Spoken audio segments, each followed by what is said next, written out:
Richard, I called you last week. I said, wear your bathing suit. This is my bathing suit.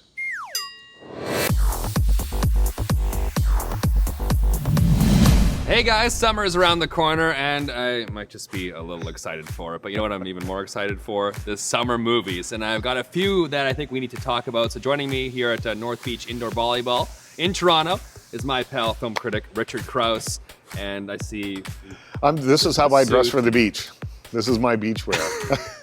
I believe it. Well, you know what? Thanks for coming, but I think we've got to get started here. Dunkirk, I think this is the one I think a lot of people are going to be talking about this year. Yeah, Dunkirk looks amazing to me. When I first saw the trailer, it's just so visual. It's so beautiful in that kind of epic way. Christopher Nolan's the director. He had 1,500 extras on set often for this. So you're getting a movie that feels real. It feels like this actually happened, like it wasn't just created inside a computer and then put to the screen. So that looks cool. Tom Hardy will be great in this, I think. Kenneth Branagh's in here.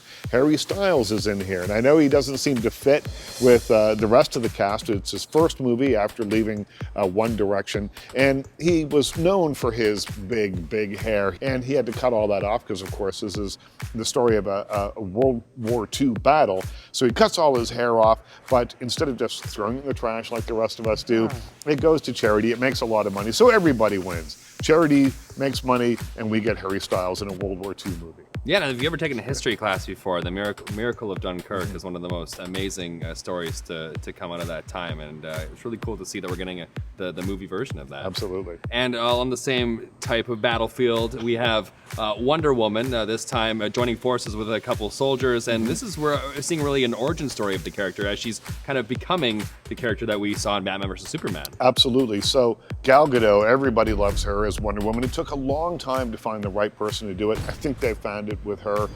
It's been 12 years since we've had a female superhero front and center of a movie. Elektra was the last one. So I think people are excited to see that.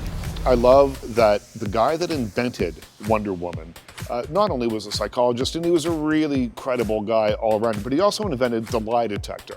That's pretty cool. I think that's a pretty cool thing. If you were known for just two things in your entire life, inventing Wonder Woman and creating the lie detector would be enough. That's probably where the whole lasso of truth comes in, Maybe right? so. And speaking of first, female superhero that we've seen in a while, we also have the first female, I guess, classic monster here with the Mummy. Yeah, so the Mummy typically has been played by Boris Karloff and all men. So this time around, the Mummy is female in the new Tom Cruise movie. And this is the beginning of the Universal Pictures Monsters universe. What they're hoping to have happen here is kind of the same thing that's happened with the Marvel universe. You start off with, a couple of characters. In this case, you've got the Mummy and Dr. Jekyll, played by Russell Crowe in this movie. And then they'll spin off and spin off and spin off and spin off. So eventually you'll have Dracula and Dr. Jekyll in the same movie, that kind of thing.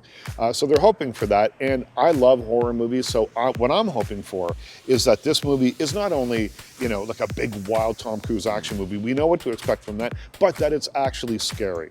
If a movie is called The Mummy, it has to have a bunch of spine-tingling scenes, and that's what I'm hoping for.